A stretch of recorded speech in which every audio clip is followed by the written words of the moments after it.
திண்டிவனத்தில் ஒரு கூட்டத்தில் பேசுகிறேன். கூட்டம் முடிஞ்சிடுச்சு. கிட்டத்தட்ட ஒரு அம்பேத்கரியத்தை பயங்கரமாக படித்த ஒருத்தர், நான் ஏதோ கொஞ்சம் அங்கங்கே நொடிப்புள் மேய்ஞ்சிருக்கிறேன். எல்லாம் ஸ்காலர்ஸு. கிட்டத்தட்ட ஒரு 3 மணி நேரம் நிகழ்ச்சி நடக்குது. முடிஞ்சவொடனே கேள்வி பதில் நிகழ்ச்சி. ஒரு பையன்கிட்ட மைக் கொடுக்குறாங்க. அவன் கேட்குறான், சார் உங்ககிட்ட ஒரு கேள்வி அப்படின்றான். சரி சொல்லுப்பா அப்படின்னா, இல்லை சார் நான் வந்து எஸ்சி, நான் வந்து இடஒதுக்கீட்டில் நான் படிக்கலை, நான் வந்து ஜென்ரலில் படித்து இடஒதுக்கீடே வேணாம் அப்படின்னு சொல்லிட்டு நான் படித்தேன். இப்போ நான் இடஒதுக்கீட்டில் படித்தாலும் படிக்கலைனாலும் என்னை இந்த சமுதாயம் எஸ்சியாக தான் பார்க்குது, என்னை இந்த சமுதாயம் ஒடுக்குது. நான் இடஒதுக்கீடு வாங்காமல் பொதுவாக படித்து வந்தேன்னு எனக்கு ஒரு சர்டிஃபிகேட் இந்த அரசாங்கம் கொடுக்குமான்னு கேட்குறான். இந்த கேள்விக்கு பின்னாடி இருக்கிற வழி உங்களால் உணர முடியுதா? ஏன்னா அவன் என்ன நினைக்கிறானாக்கா, இடஒதுக்கீடு வாங்குறதுனால அவனை இந்த சமுதாயம் ரொம்ப கேவலமாக ட்ரீட் பண்ணுது, அந்த இடஒதுக்கீடு எனக்கு வேணான்றான்.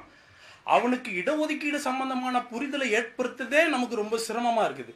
ரெண்டாவது அவன் அதுக்கு மேலே என்ன நினைக்கிறானாக்கா, நீ நினைக்கிற பொது சமுதாயத்தினுடைய மனிதனா நான் வாழணும்னு நினைக்கிறேன், நான் வாழ்ந்துட்டு இருக்கிறேன், அதுக்கான சான்றிதழ் எனக்கு அந்த அரசாங்கம் கொடுக்குமா, அப்பயாவது இந்த சமுதாயம் என்ன மதிக்குமான்னு கேட்குறான்.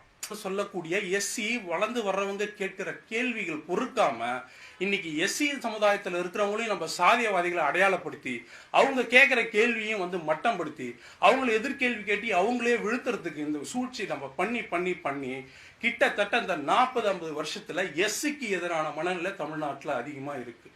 எஸ்சி கேட்டகரியில யார் வராங்களோ அவங்கள வந்து மட்டமா நினைக்கிற ஒரு மனநிலை அதிகமா வருது. இதை ஏன் நான் சொல்றேன்னா, இதுக்கு ஒரு லைவ் எக்ஸாம்பிள் நான் சொல்றேன்.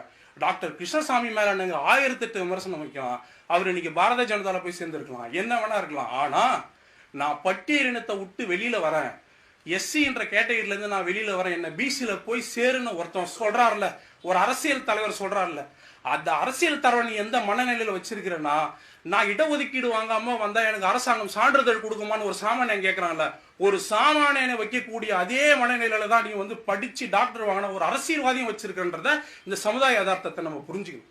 ஏன் கேட்கறான்? ஏன்னா எஸ்சிக்கு எதிரான ஒரு மனநிலை இருக்குதுனால நான் பிசியா அறியப்பட்டா ஒரு 150 வருஷம் கழிச்சு 100 வருஷம் கழிச்சு என்னுடைய தலைமுறை பிசியா அறியப்படும். அப்படியாவது என்னுடைய சமுதாயத்தை ஒரு மாற்றம் நடக்காதா, என்னை பத்தியான ஒரு பார்வை போவாதான்னு தான் அவன் பட்டியலினத்துல இருந்து வெளியே வரான்றான். எனக்கு வேணான்றான். நீ என்ன எஸ்சி சொல்லாத, தலித்து சொல்லாத, என்ன ஏதோ ஒரு சாதின்னு சொல்லு அப்படின்னு சொல்றான். அப்ப இந்த மனநிலையெல்லாம் உருவாக்குறது எது? இந்த மனநிலையை தக்க வச்சுக்கிட்டு எதிர்கேள்வி கேட்கிறவங்கள நம்ம வந்து அவங்கள வந்து திரும்ப கேரக்டர் அசோசியேஷன் பண்ணிட்டு இருக்கிற வரைக்கும் இங்கே எந்த விதமான சமூக மாற்றமும் நடக்காது.